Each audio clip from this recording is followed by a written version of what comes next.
नमस्कार, मैं कुसुम। आप देख रहे हैं खबर हर्पल न्यूज। अब चलते हैं आज की कुछ खास खबरों की ओर। हाईकोर्ट के ग्वालियर के खंडपीठ जेनेरिक दवाइयों का अपने प्रिस्क्रिप्शन में नहीं लिखने से संबंधित एक जनहित याचिका में केंद्र सरकार और राज्य सरकार सहित मेडिकल काउंसिल ऑफ इंडिया को नोटिस जारी किया। हाईकोर्ट की ग्वालियर खंडपीठ ने जेनेरिक दवाओं को अपने प्रिस्क्रिप्शन में नहीं लिखने से संबंधित एक जनहित याचिका में केंद्र सरकार और राज्य सरकार सहित मेडिकल काउंसिल ऑफ इंडिया को नोटिस जारी किए हैं।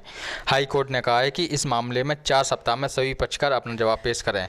दरअसल जेनेरिक मेडिसिन को बढ़ावा देने और लोगों को महंगी दवाओं और ब्रांडेड कंपनियों के मकर जाल से मुक्ति दिलाने के लिए 2018 में एक कानून बनाया गया था, जहां डॉक्टरों को सलाह दी गई थी कि वे अपने मरीजों के प्रिस्क्रिप्शन में जेनेरिक दवाओं का उल्लेख करें, लेकिन डॉक्टर हमेशा ब्रांडेड कंपनियों के प्रोडक्ट लिखते रहे। इसे लेकर स्थानीय अधिवक्ता विभोर साहू ने एक जनहित याचिका हाईकोर्ट में पेश की थी। नमस्कार, मेरा नाम है विभोर कुमार साहू, एडवोकेट। मेरे द्वारा माननीय उच्च न्यायालय मध्य प्रदेश खंडपीठ ग्वालियर में एक जनहित याचिका दायर की गई है। उस जनहित याचिका में मेरे द्वारा यह बताया गया है कि भारत में जो डॉक्टर अपने प्रिस्क्रिप्शन लेटर बनाते हैं उसमें वो जेनेरिक मेडिसिन न लिखते हुए वो उनके ब्रांड नेम्स लिखते हैं। इस संबंध में मेरे द्वारा न्यायालय को इस बात से भी अवगत कराया गया कि Indian medical council professional conduct etiquette and ethics regulation 2002 में नियम 1.5 जोड़ा गया है 2018 में। उसके अनुसार ये चीज ऐड कर दी गई है कि जो भी डॉक्टर्स हैं वो सिर्फ अपने प्रिस्क्रिप्शन में जेनेरिक फार्मूला लिखेंगे और जहां तक संभव हो सिर्फ जेनेरिक फार्मूला ही लिखा जाएगा तब तक जब तक उसका ऑफ पेटेंट ड्रग उपलब्ध नहीं है। ऐसी कंडीशन में डॉक्टरों के लिए बाध्य है कि वो सिर्फ जेनेरिक फार्मूला ही अपने प्रिस्क्रिप्शन लेटर में लिखें और उस जेनेरिक फार्मूला के प्रिस्क्रिप्शन लेटर से आप मेडिकल से जेनेरिक दवाई परचेज कर सकते हैं। इससे फायदा ये होगा कि दवाई अपने ब्रांड के कंपैरिजन में, अगर डॉक्टर ब्रांड नेम लिख देते हैं तो उस ब्रांड के कंपैरिजन में आपको जेनेरिक दवाई 100 से 200% सस्ती मिलेगी। फॉर एग्जाम्पल, जो दवाई आपको ब्रांड में 100 रुपए की मिलती है वो मार्केट में आपको जेनेरिक में 2, 3 या 4, 5 रुपए में मिलेगी। तो इस बात से मेरे द्वारा न्यायालय को अवगत कराया गया कि नियम होने के बावजूद भी उसको प्रॉपर तरीके से लागू नहीं किया जा रहा है, उसको फॉलो नहीं किया जा रहा है। डॉक्टर उसके हिसाब से अपने प्रिस्क्रिप्शन नहीं लिख रहे हैं, जिससे कि जनता को, पेशेंट्स को भारी आर्थिक हानि उठानी पड़ रही है। जो इलाज उनका 2, 4, 5 हजार में संभव हो सकता था उसके लिए उनको 50,000, 1 लाख रुपए तक देना पड़ता है। इसके साथ साथ मेरे द्वारा न्यायालय को इस बात से भी अवगत कराया गया कि जो मेडिकल्स हैं उनमें जेनेरिक मेडिसिन जो बड़ी बीमारियों से संबंधित हैं, वो बड़ी बीमारियों से संबंधित जेनेरिक मेडिसिन मेडिकलों में उपलब्ध नहीं हो पाती है, जबकि वो जेनेरिक मेडिसिन इंडियन मार्केट में है, मैन्युफैक्चर्स होती हैं, लेकिन मार्केटिंग स्ट्रेटेजी या अन्य किसी भी स्ट्रेटेजी और कारण के वजह से वो मेडिकल्स में उपलब्ध नहीं रहती हैं। अगर डॉक्टर जेनेरिक लिख भी देते हैं बड़ी बीमारी से संबंधित दवाइयों का तो आपको मेडिकल पे उपलब्ध नहीं होंगी। जेनेरिक मेडिसिन और ब्रांड मेडिसिन में इतना भारी अंतर है। एक टेबुलर फॉर्म में, चार्ट के फॉर्म में रिसर्च के द्वारा हमारे द्वारा बताया गया कि कैंसर जैसी बीमारियों में जहां 10 से 15 लाख तक का इलाज का खर्चा आता है, जब वो ब्रांड नेम की ड्रग से उनका इलाज होता है, अगर भी आप जेनेरिक में और लो कॉस्ट मेडिसिन में आ जाएं जो सेम फॉर्मूलाज हैं, आपका इलाज मुश्किल से 50,000, 1 लाख तक संभव हो सकता है। इसके बाद पूरी सुनवाई के पश्चात न्यायालय के द्वारा राज्य शासन को, केंद्र शासन को, हेल्थ मिनिस्ट्री को, मेडिकल काउंसिल ऑफ इंडिया को, drug controller general of India को, स्टेट मेडिकल काउंसिल को, इन सभी को नोटिस जारी किए गए और राज्य शासन से जवाब प्रस्तुत करने के लिए आदेशित किया गया है। ग्वालियर पहुंचे प्रदेश के गृह मंत्री डॉक्टर नरोत्तम मिश्रा ने मीडिया को बयान देते हुए कहा कि उपचुनाव एक तरफा है। ग्वालियर पहुंचे मध्य प्रदेश के गृह मंत्री नरोत्तम मिश्रा ने उपचुनावों को लेकर कहा है कि ये एक तरफा चुनाव है। भाजपा चुनाव जीतने जा रही है, बाकी लोग इस भ्रम में हैं, वो 10 तारीख के बाद दूर हो जाएगा। इस दौरान कोविड-19 गाइडलाइन के उल्लंघन के चलते ग्वालियर के बीजेपी ग्रामीण अध्यक्ष और बीएसपी प्रत्याशी पर मामला दर्ज होने के सवाल पर मंत्री नरोत्तम मिश्रा ने कहा कि न्यायालय की हर बात का पालन होना चाहिए, ये मेरा मानना है। साथ ही उन्होंने कांग्रेस नेता दिनेश गुर्जर के मुख्यमंत्री को लेकर टिप्पणी पर कहा, मैं इस टिप्पणी को अच्छी मानता हूँ, गरीब होना गुनाह है या अभिशाप नहीं। हमारे सभी नेता गरीबी से उठकर ऊपर गए हैं। कांग्रेस के पास इससे ज़्यादा कहने के लिए कुछ नहीं है, क्योंकि उनकी पंचायत प्रदेश से उठ गई है। प्रदेश में मुख्यमंत्री शिवराज सिंह नहीं नरोत्तम है के सवाल पर कहा, ये भाजपा में नहीं होता, कांग्रेस सरकार में होता था। पर्दे के पीछे मुख्यमंत्री कांग्रेस में होता था। इस दौरान उन्होंने शायरी के माध्यम से तंज कसते हुए कहा कि रुकता नहीं था तमाशा, रहता था खेल जारी, उस पर कमाल यह था कि दिखता नहीं था मदारी। चुनाव एक तरफा है मित्र। भारतीय जनता पार्टी चुनाव जीतने जा रही है। लगभग एक तरफा वातावरण है। बाकी लोग जो इस भ्रम में हैं वो भ्रम भी उनका 3 तारीख को मतदान के बाद या 10 तारीख को परिणाम के बाद दूर हो जाएगा।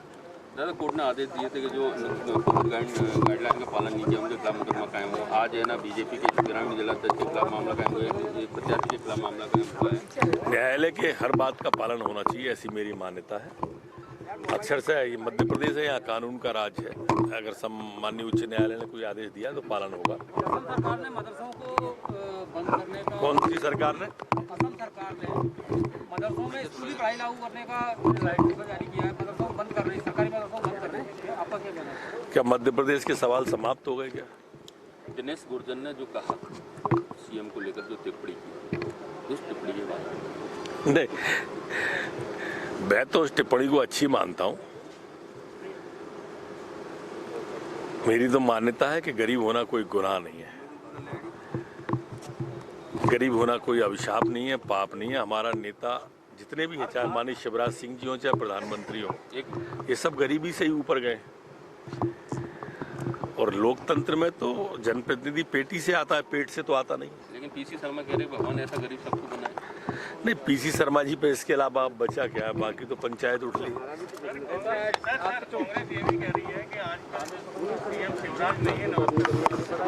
नहीं, उनसे कहने से कुछ नहीं होता। मैं अभी फिर कह रहा हूँ, यहाँ कानून का राज है और संविधान में जो व्यक्ति शपथ लेता है वही मुख्यमंत्री होता है। कांग्रेस के यहाँ थे, एक पर्दे के पीछे से अलग चलाता था, ऐसा मैं नहीं कह रहा। उमंग सिंगार जी ने कहा था कि, और मंत्री थे वो जिसने कहा था कि पर्दे के पीछे कोई और है और आगे से कोई और है। जो पर्दे के पीछे से चला रहा है वो दिखता नहीं है। रुकता नहीं था तमाशा, रहता था खेल जारी, उस पर कमाल ये था दिखता नहीं मदारी। यहाँ मदारी है क्या कोई? यहाँ तो सब कुछ भारतीय जनता पार्टी है। यहाँ वसुदैव कुटुंबकम का सिद्धांत प्रतिपादित होता है। सब समाज को साथ में लेके आगे चलते हैं। 5 करोड़ पथ का अंतिम लक्ष्य नहीं है सिंहासन चढ़ते जाना, सब समाज को लिए साथ में आगे है बढ़ते जाना। पूछो। 5 करोड़ की जनता ने भी चुनाव बदला था, बीजेपी को हटा करके कांग्रेस लाई थी। 22 विधायकों ने वो सरकार बदल दी। पहले तो ये गलतफहमी है आपको जनता की। वोट भारतीय जनता पार्टी के ज्यादा आए थे, कांग्रेस के ज्यादा नहीं आए 15 साल सरकार में रहने के बाद। एक दूसरा, हमसे 4-5 सीटें कांग्रेस की ज्यादा आई थी। 2, तीसरा बहुमत किसी को नहीं मिला था मध्य प्रदेश में। 3 और तीसरा, भारतीय जनता पार्टी ने सरकार नहीं बदली, कांग्रेस टूटी है। दादा, अभी जिस तरह से रेत उत्खनन को लेकर तमाम आरोप प्रत्यारोप लगते हैं, अभी भी ऐसी स्थिति है, लगातार कार्रवाई भी हो सकती है, बात सही है। लेकिन जो अवैध उत्खनन है वो लगातार जारी है। कई वीडियो भी वायरल हुए, एसपी का भी एक वीडियो वायरल हुआ जिसमें वो एक ऐसा ही रोक लेता है। कोई भी अवैध करेगा तो कार्रवाई होगी।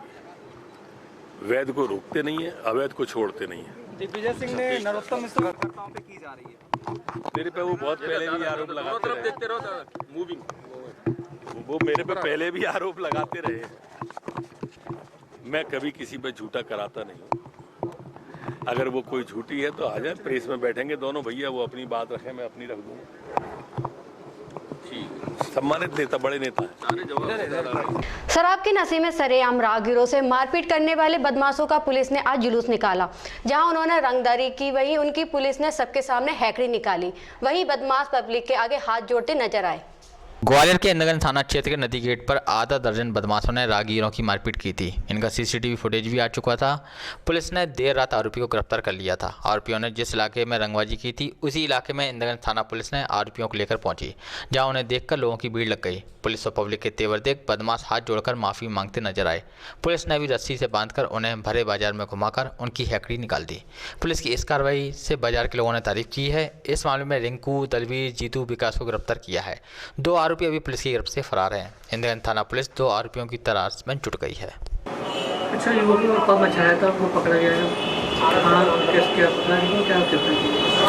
7 अक्टूबर की दरमियानी रात को 2 मोटरसाइकिलों पर 6 लड़कों ने नई सड़क में अपने गश्त के ताजिया से प्रारंभ करके और नदी गेट तक लगातार निर्दोष लोगों के साथ मारपीट करके एक दहशत का माहौल बनाने का प्रयास किया, जिनको सीसीटीवी कैमरे एवं मुखबिरों की मदद से 6 आदमियों के नाम क्लियर हुए। उनमें से 4 को आज गिरफ्तार कर लिया गया है। विकास राजावत, जीतू वाल्मीकि, रिंकू गोहर और दलवीर कमरिया। हेमंत प्रजापति और रोहित तमर अभी गिरफ्तारी के लिए शेष है, इनकी भी इसी गिरफ्तारी की जाएगी। इन दोनों के खिलाफ अवैध वसूली और धमकाने का मुकदमा कायम किया गया है।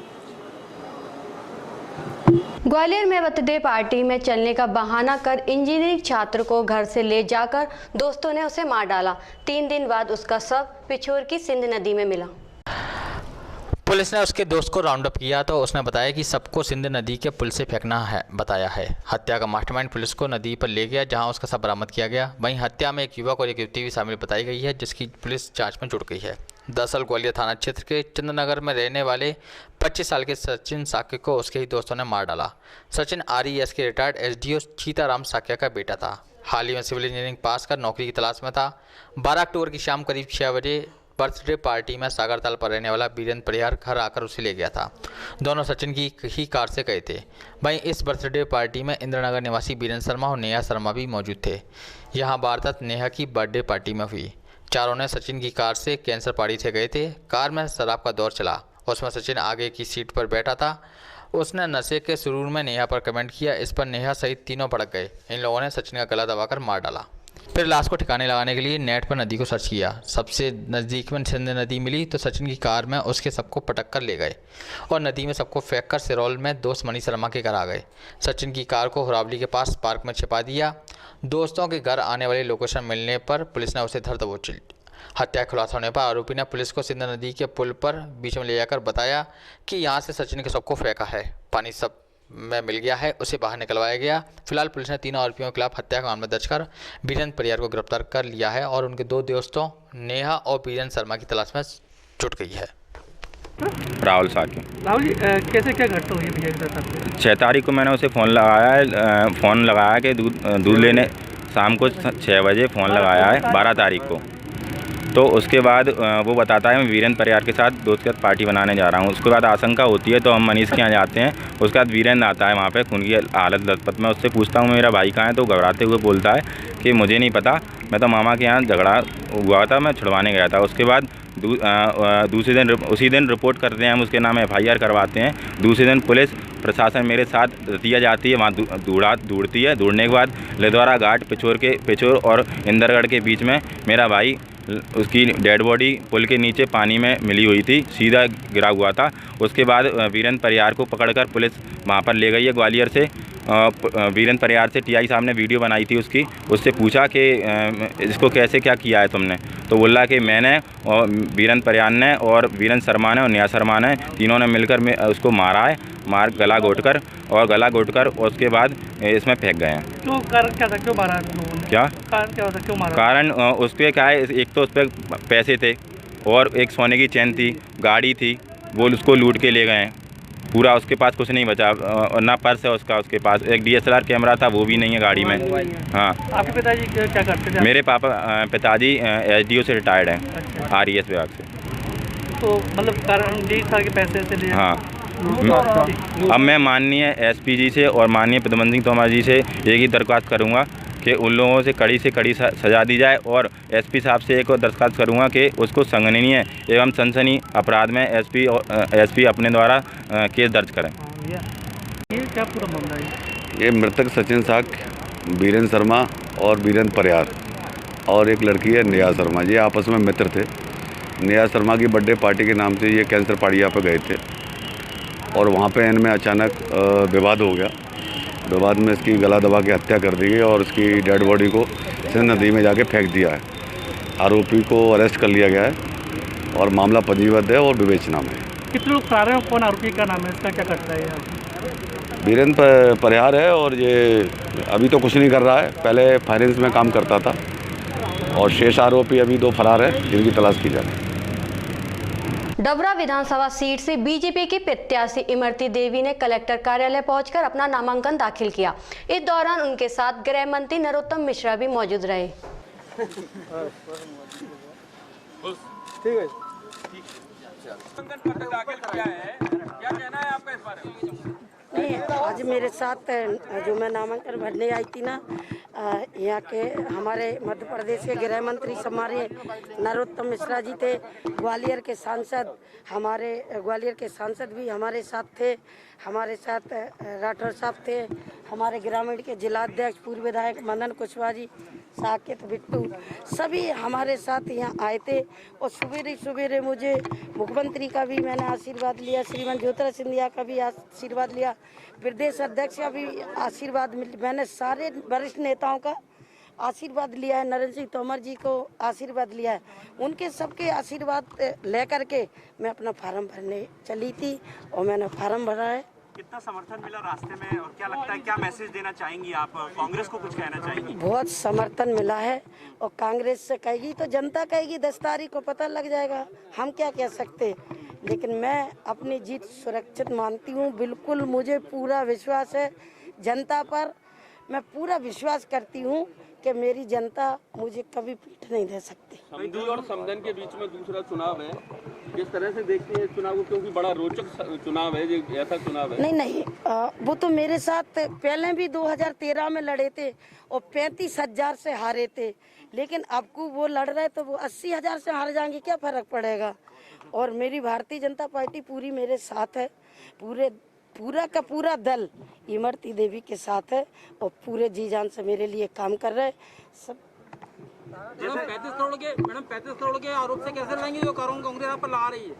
वो मैं बताऊँ ना, कमलनाथ जी ऐसा काम करते हैं तो उन्हें पता रहता है, उनके बस में अगर हम लोगों को मंत्री बना दिया था और जो उनसे पूछे जाके कि खरीदते तो वो है, उनने सारे विधायक जो मंत्री नहीं बन पाए थे सबको हर महीना के 5-5 लाख कह के देते थे, लेकिन जो जैसा है उसको मानता है। लेकिन मेरी जनता मुझे कभी बिकाऊ मान ही नहीं सकती, मेरी जनता को मेरे पर पूरा विश्वास है। कल जो प्रत्याशी हैं कांग्रेस के, वो बड़े फूट कर रोए थे, गले लगकर अपनी चाची मांगे था, क्या कारण है? आपने कुछ कहा भी था? नहीं, और रोना तो है ही, जब अब पूरी देख रहे कि पूरी की पूरी जनता इमरती देवी के साथ लग गई तो अब रोबे के अलावा क्या करेंगे वे। 5 लाख दूसरा ये विधायकों को 5 लाख मिलते थे, वो मेरे पर खुद सबूत है, मेरे साथ जितने विधायक आए हैं पूरे आपको भी बता सकते हैं कि कमलनाथ ये लगती थी उन्हें कि हमारी सरकार ना चली जैसे इन्हें बांध के रखो। दिनेश गुर्जर हैं जो किसान के नेता हैं कांग्रेस के, उन्होंने कहा कि शिवराज सिंह जी बड़े उनके और नंगे हैं, गरीब हैं, ये किस तरह से मजाक उड़ाए गरीबी का, इसको लेकर?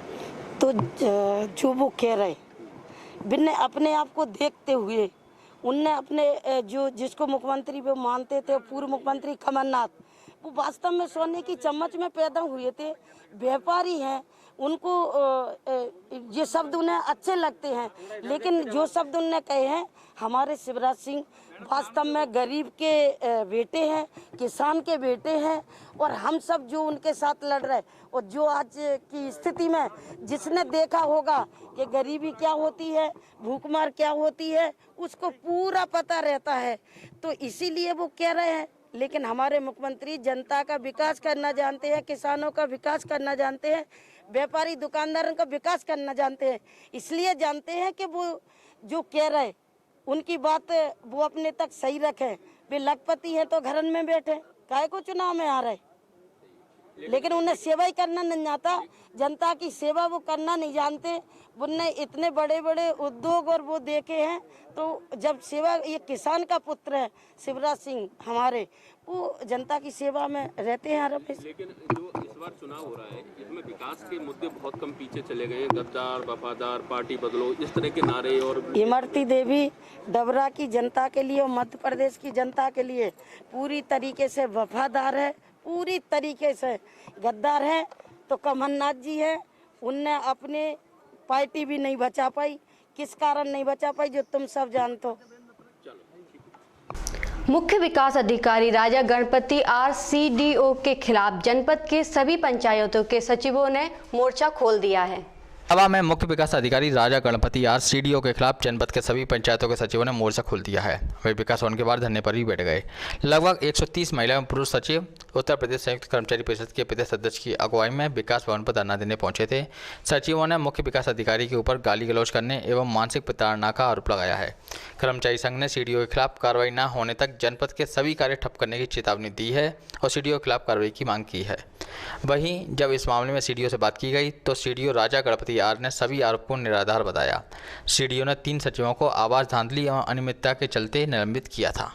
इटावा से हमारे संवाददाता अभिनंदन जैन की खबर। सर, आपके कार्यालय के बाहर आप ही के विभाग के कई सचिव लगभग 150 की संख्या में धरने पर बैठे हुए हैं, क्या मामला है पूरा? देखिए, वो मामला के बारे में हमको संज्ञान में नहीं है, क्योंकि जो मेरा कर्मचारी सचिव है सब लोग मतलब अपना अपना कुछ जगह पे जाके मतलब ज्ञापन दिया, पर लेकिन जिन जगह पे आके मतलब इन लोगों को समस्या बताना चाहिए उधर आके इन लोगों ने समस्या नहीं बताया। तो विकास भवन का मतलब मुख्य विकास अधिकारी के पास आके इन लोगों को समस्या कभी इन लोगों ने नहीं बताया। तो उस वजह से इन लोगों को क्या डिमांड्स है हर एक चीज़ हमको मालूम है। सर, 1-2 नहीं, पूरे 150 लोग बैठे हुए हैं, पूरे जनपद का काम ठप है विकास पंचायतों को लेकर के। देखिए, अगर कोई समस्या है हल कराने के लिए और सुनने के लिए मैं हमेशा तैयार हूँ। सुबह 10 बजे से रात 9 बजे तक मैं हमेशा बैठता हूँ। तो केवल मतलब सफाई नीचे स्तर का सफाई कर्मचारी तक हम सुनने के लिए हमेशा तैयार हूँ। तो अगर सुनने के लिए हम तैयार हों तो फिर इन लोग आने के लिए अगर तैयार नहीं है फिर हम कुछ नहीं कर सकते। अच्छा, इनमें से 3 सचिव ऐसा है जिनका कहना है कि हमें यहाँ सस्पेंड करने के बाद नज़रबंद करके रखा गया, हमारे मोबाइल रखा लिए गए। नहीं, वो गलत है एक्चुअली। देखिए, वो 3 सचिव को मतलब इस वजह से हम लोगों ने सस्पेंड किया है क्योंकि मतलब आवास प्लस का सूची का मतलब अभी चयन चल रहा है, काम चल रहा है। उसमें लगभग 15 से 20 सचिव काफ़ी गड़बड़ी किया है। वो 1520 सचिव से टॉप 3 को हम लोगों ने मतलब सस्पेंड कराया। उस सस्पेंड होने के बाद नियम का अनुसार किसी एक कार्यालय में अटैचमेंट होना है। ब्लॉक कार्यालय में अटैच करने पे इन लोग कभी ब्लॉक में जाते नहीं। तो हमने उस वजह से मुख्य विकास अधिकारी का कार्यालय में मैंने अटैच किया। जब मैं सुबह आता हूँ मतलब 10 बजे और रात में काम करके रात 9 बजे वापस लौटता हूँ। तो जब तक मैं रहूँगा मतलब ऑब्वियसली नीचे स्तर अधिकारी भी रहेंगे। तो हमको नहीं लगता तो मतलब इसमें कोई गलत नहीं। मोबाइल वगैरह भी रखा गया था कि आपकी तरफ? नहीं, ऐसे कुछ नहीं है, मतलब वो निराधार है। मोबाइल भी सस्पेंड करने के बाद सस्पेंड करने के बाद मोबाइल भी आप जमा करने घर जाने दिया जाता था। 8 साढ़े 8 बजे छोड़ते तब मोबाइल देते तब जाते, कभी 8 बजे कभी 8:30 बजे। कितने दिन यहाँ बंद करके रखा गया? 6 दिन रहेगा। 6 दिन रहेगा। 2 अक्टूबर को हमारे यहाँ पे डीसी मनरेगा ब्लॉक में गए और वहाँ पे से लौट के आगे उनको सीडीओ साहब को रिपोर्ट दी कि मेरे यहाँ पे पंचायत घर की न्यू नहीं भरी हुई है, ये फर्जी रिपोर्ट दे रहे हैं। उसके बाद उन्होंने फ़ोन लगाया, फ़ोन पे मुझसे काफ़ी बदतमीजी की, गाली गलौज की फ़ोन पे और कमर तोड़ देने की धमकी दी, उठवाने की धमकी दी और हर तरीके सस्पेंशन टर्मिनेट करने तक की सबकी धमकी दे डाली। उसके बाद बोले शाम को 5 बजे आना, तू 5 बजे नहीं आता तो रात में 12 बजे बुलाऊंगा तुझको। जब मैं शाम को 5 बजे मिलने के लिए आया तो मेरे ऊपर ये कह रहा है कि सीडीओ साहब जो उच्च अधिकारियों के निर्देश में की आवाज़ काटने के लिए हम लोगों को निर्देश दिए गए थे कि सभी लोग जो अपात्र लोग हैं सूची में उनके नाम काट दिए जाए। मेरे द्वारा एक लाभार्थी जिसके 2 पुत्र दोनों के पक्के मकान बने खड़े हुए हैं और उसको की झोपड़ी में 10 साल से लग रहा है कि तुमने उसे 15,000 रुपये मांगे, तू रुपये मांगता है। तेरे सब विकास भवन के कलेक्ट्रेट के जितने सरकारी ऑफिस है तो तुझसे और दूर पूरे परिवार से शौचालय साफ करवाएंगे और जाने किया गया बदतमीजी थी, बोले कि भाग जाए यहाँ से। इस तरह सबसे चावे चली किया गया। तारीख को मैं सस्पेंशन लेटर मिला, लेकिन हमको बड़पुरा लेने जा रहे थे। अतरी फ़ोन आया हमारे पास सिटी साहब के ऑफिस से कि आप यहाँ पर आया ही तो मैं आ गए, लेकिन सस्पेंशन लेटर मुझे मिला नहीं था। मुझे यहाँ पर बैठा दिया गया, सुबह 10 बजे बैठा दिया गया और मोबाइल छीन लिए गए। तो सुबह शाम को जब जाते थे तो 8:30 बजे 9 बजे मोबाइल दे देते थे, इसके बाद घर जाए। हाँ, मानसिक उत्पीड़न हुआ और मेरी मैडम का अस्पताल में जन्म हुआ, बच्चे का जन्म हुआ तो मुझे छुट्टी लेनी पड़ी। छुट्टी लेने के बाद फिर मैं 3 तारीख यहाँ पर बैठा, मेरी मैडम अस्पताल में थी।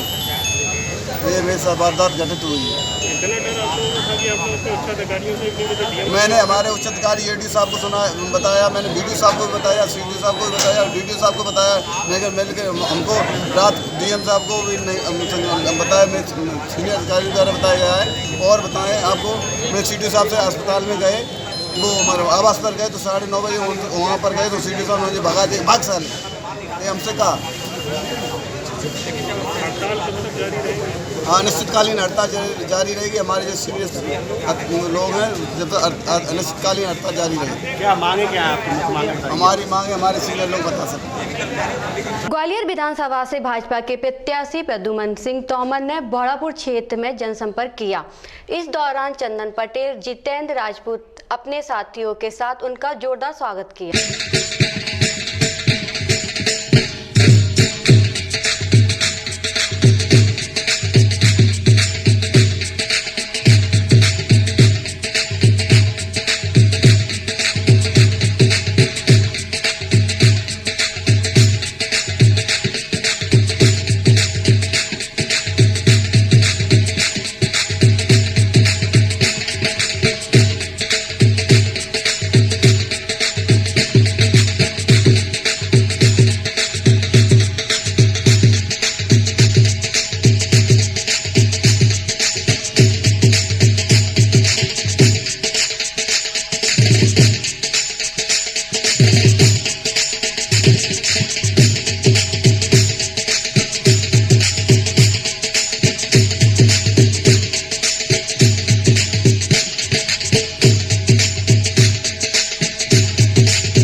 विधानसभा से सामाजिक कार्यकर्ता रोशन मिर्जा ने अपना नामांकन निर्दलीय प्रत्याशी के रूप में भरा।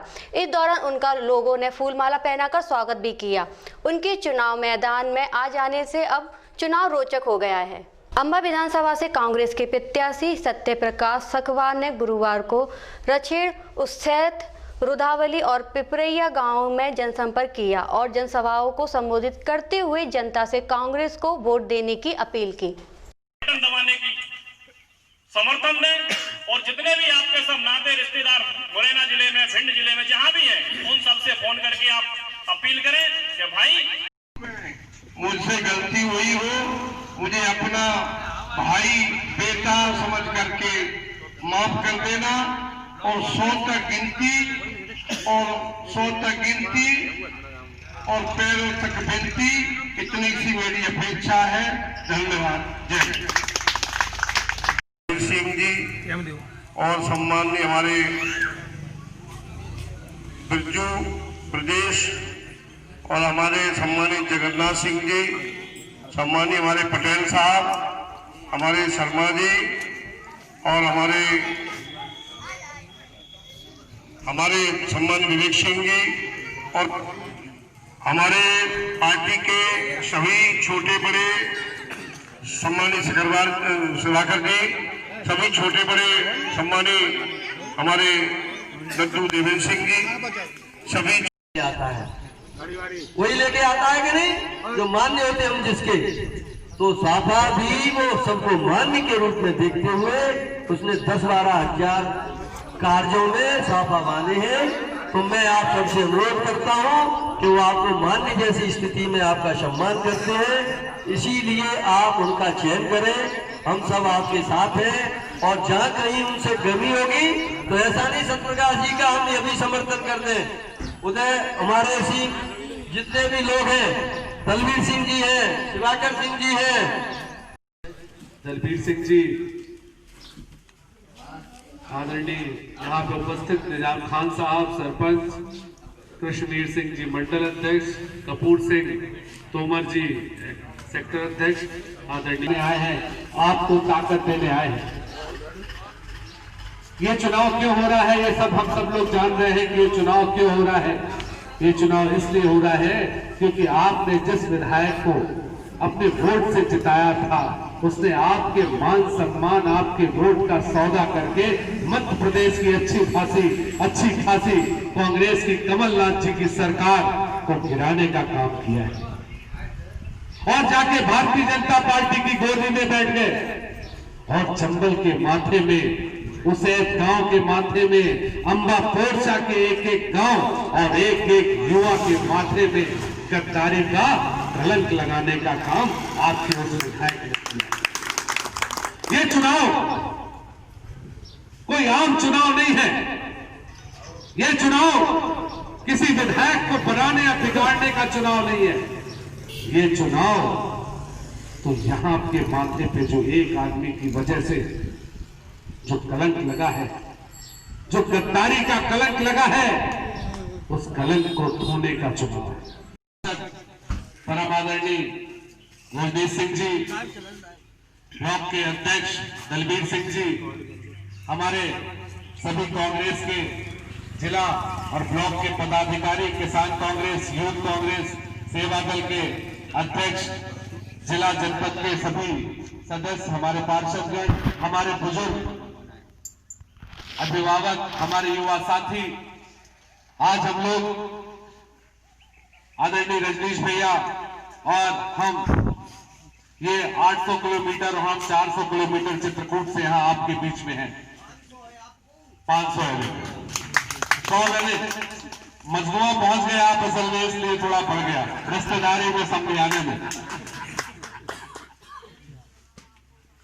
जहां पे भगवान का गढ़ है, ब्राह्मणों का गढ़ है, फिर भी आप लोगों ने इतना बड़ा उपकार किया था कि मुझे बहुजन समाज पार्टी से बहुत बड़ा आशीर्वाद देकर के मुझे विधानसभा पहुंचाया। यहां से साथियों, मैं शुक्रगुजार हूं आपका, और मैं जन्मों जन्मांतर तक आपका एहसान नहीं भूलूंगा। और अब मैं आपके दल में हूं और आपकी गोदी में हूं।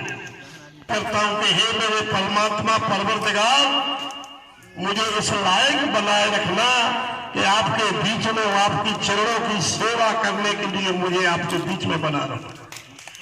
तो इसलिए जाने अनजाने में मुझसे भूल हुई हो, चूक हुई हो, आपका हो, अपना हो, और मैं आपका काम करता और पैरों तक बिनती मुझे स्वीकार। हमसे दीन गरीबन की, हमसे दीन गरीबन की मत भंग न हो, लखे रही हो।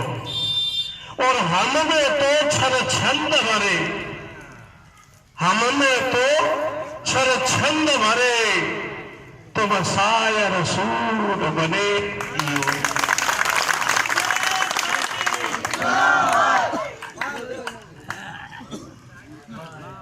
बहुत उस भूमि से आके आपके पास सिर्फ इसलिए आए हैं, आपको आपके कंधे से कंधा मिलाने के लिए आए हैं कि ये लड़ाई सत्य और असत्य की है, ये लड़ाई गलत और सही की है, ये लड़ाई किसी कांग्रेस के विधायक की नहीं है।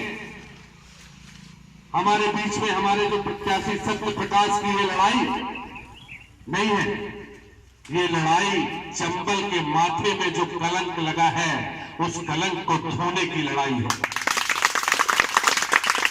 आप समझो, विधायक बनते रहते हैं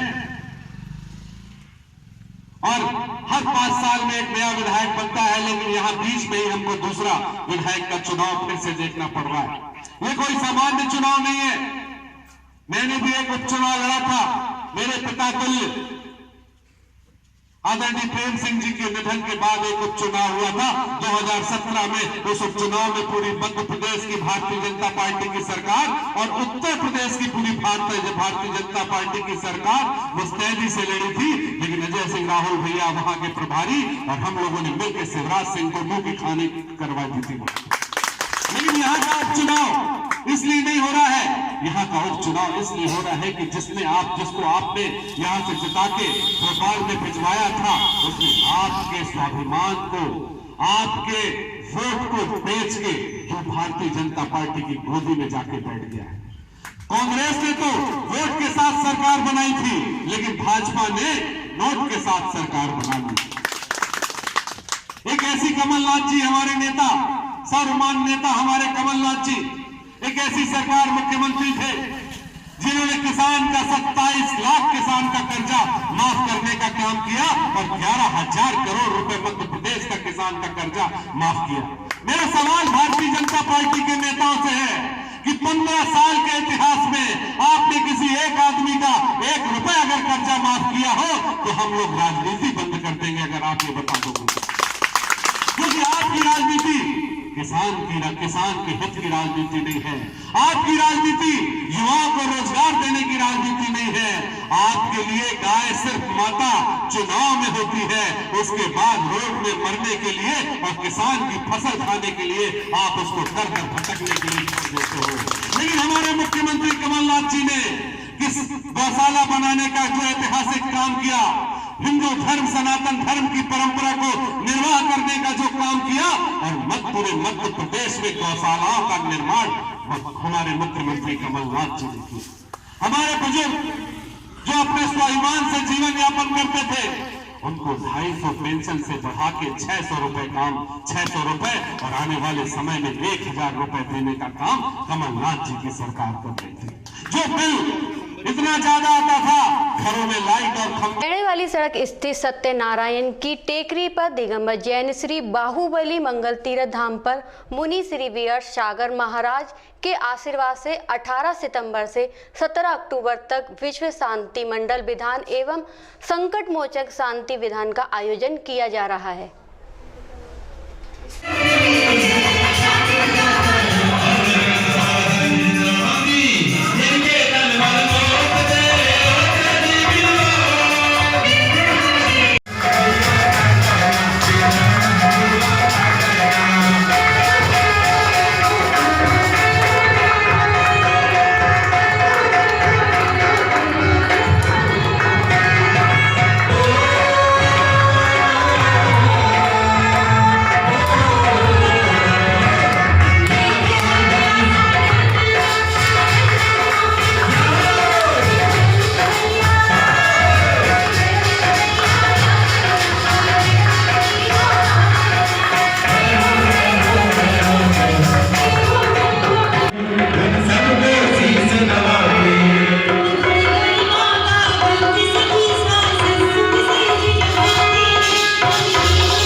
ये मंडल का कलश देख रहा 75 कलश विराजमान विधान 30 दिन का ऐसा मंडल हिंदुस्तान में आज तक आपने इतने सारे कलशों से युक्त ऐसा मंडल आपने नहीं देखा। और इस मंडल देखो अरे दो गाड़ियों में